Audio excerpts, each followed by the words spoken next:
Hey, this is NPR's Book of the Day. I'm Tinbit Ermias.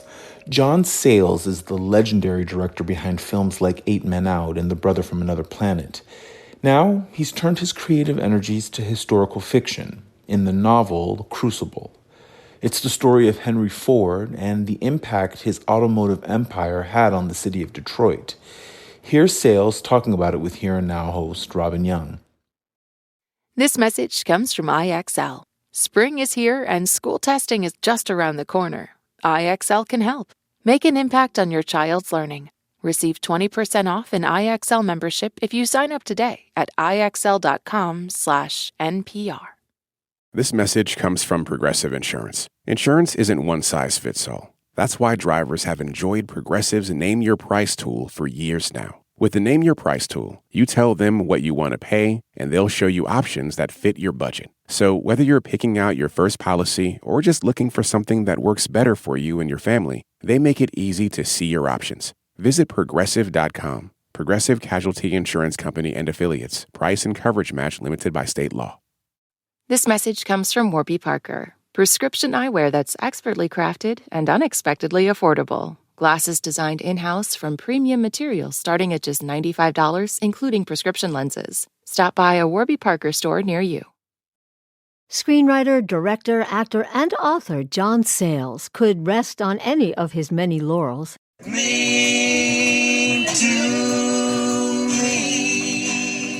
His 1979 film, Return of the Secaucus 7, is the story of a reunion of 60s anti-war activists hanging out, playing their old songs, and realizing the gulf between the progressives and the blue-collar townies.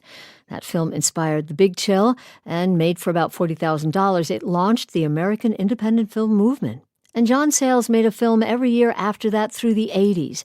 Baby, It's You, The Brother from Another Planet, then Matewan, the fictional telling of the real-life bloody confrontation in Matewan, West Virginia, between coal miners and cruel company owners who hired Black and Italian workers as scabs. Chris Cooper plays a union organizer trying to convince the white workers that a black coal miner they're holding at gunpoint isn't their enemy. You think this man is your enemy? Huh? This is a worker. Any union keeps this man out ain't a union. It's a club. Now they got you fighting white against colored, native against foreign, holler against holler. When you know there ain't but two sides of this world, them that work and them that don't. You work, they don't. There are so many John Sayles films. 8 Men Out, Passion Fish, which received an Academy Award nomination for John's screenplay, as did the 1996 gem Lone Star. Set in a South Texas border town, it's a Western murder mystery, but it's really about tensions between a majority Mexican community and the whites who control a town. In this scene, a not-yet-a-star Matthew McConaughey, as a deputy sheriff, confronts Chris Christopherson playing his corrupt and murderous boss, Sheriff Charlie Wade. You're fired. Not a soul in this county isn't sick to death of your bullshit, Charlie Wade. You made yourself scarce. You could make a lot of people happy. You little pisshead. Now or later. You won't have any trouble finding me. You're a dead man.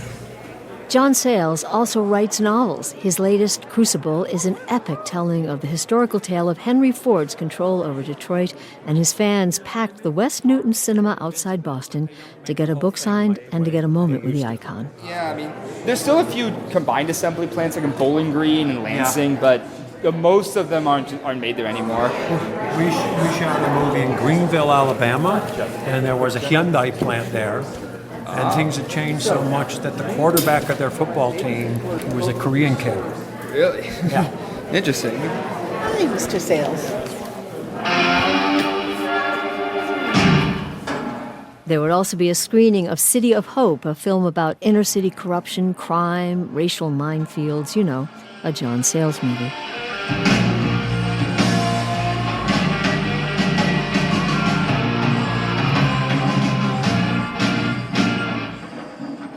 Please join all of us in welcoming John and Robin. John Sayles is still the tall, sinewy guy whose poster a lot of young women had on their dorm walls in the 70s. He compares Henry Ford to Elon Musk in that they both wanted to shape Americans' lives. Ford did that through his top lieutenant, Harry Bennett. John did a lengthy reading, and here's some of his description of Bennett, taking reporters on a tour of his castle, complete with real circus tigers. I keep them till they're big enough to start to get rambunctious. Then I give them back to my pal Clyde Beatty in exchange for some new cubs. These tykes get about knee-high, and I'll let them have the run of the tunnel. Keeps the riffraff out. What do you feed them? Asked Maurice Sugar. Harry winks. Labor agitators. Thanks.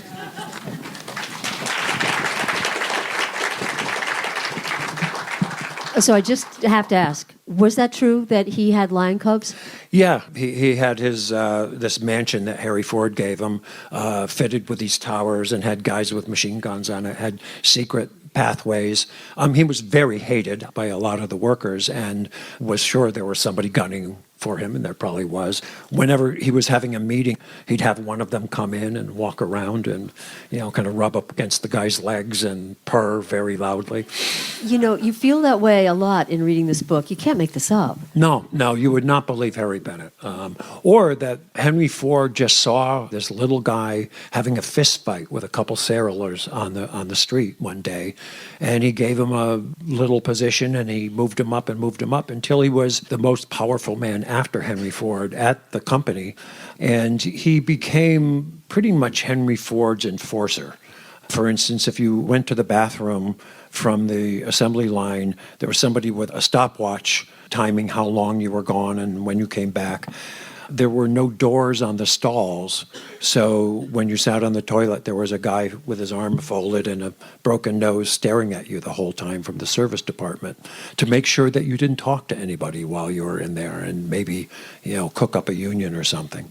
And then in the later years, he was really running the place. Right. He could probably change a tire, but that was the limit of his knowledge of automobiles.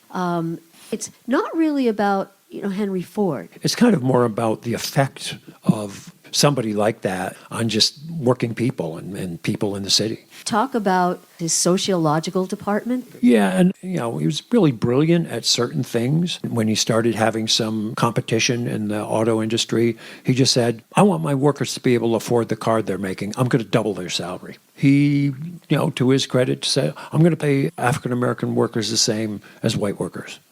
And he did. So he was enormously popular, enormously successful. So he decided, I know how people should live. I'm going to make them live the way that they should. For instance, he said, okay, you're going to go from making $2.50 a day to $5 a day, which was unbelievable in those days. But if you're an immigrant and you don't speak English, you have to go to my school.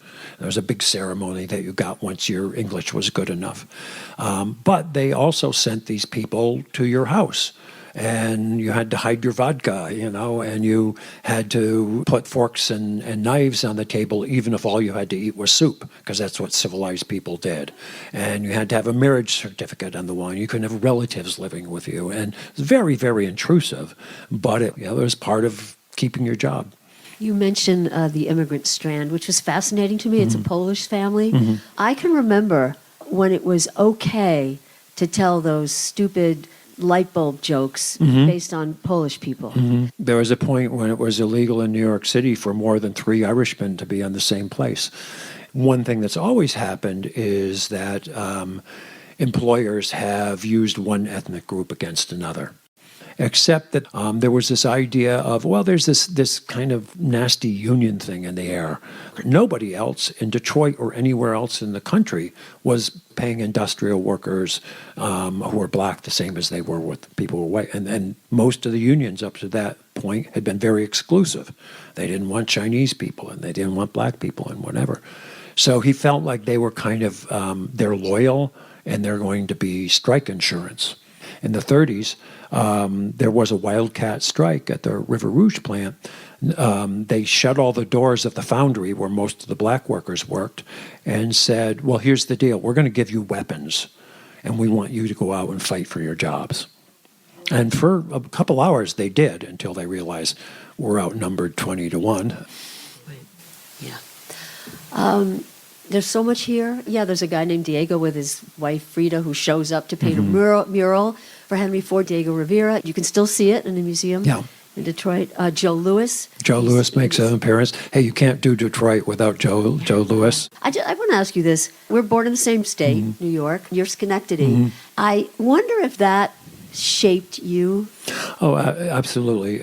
Schenectady, where I'm from, is where the General Electric plant was. And at one point, Schenectady was called the city that lights and hauls the world because American Locomotive was there as well. That left first as railroads got de-emphasized in this country. And then gradually, after fighting with the IUE, the Electrical Workers Union, for years and years and years, and threatening to pull out, they secretly moved out kind of building by building, mostly to Southeast Asia and anywhere that didn't have a union. People's parents all of a sudden had to say, well, my job just disappeared. Where do I go to find another one? Filmmaker John Sayles, his new book, Crucible, also features Brazilian characters left in the lurch after Ford pulled out of his failed company town Fordlandia in Brazil. There's also a pugnacious Detroit reporter, Smitty, women, men, black and white, immigrants who worked on Ford's assembly line. I asked John about the range of characters. We hear their voices, you're coming up with all their dialects, all their inner thoughts, and who would you play? I wonder who I would play. It is certainly a big part of my writing. When I write a book, I read everything out loud. Does that feel like, my guy would say that? In this one, I think I would have to play Smitty. I'm a little old for it, but I would have to play Smitty, the reporter. I think you're a little tall and thin for him, too. John Sayles, thank you so much.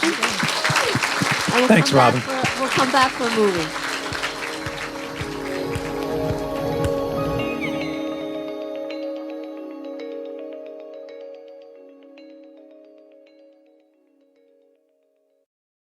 This message comes from Capella University. That spark you feel? That's your drive for more. Capella University's FlexPath learning format lets you earn your degree at your pace without putting life on pause. Learn more at capella.edu.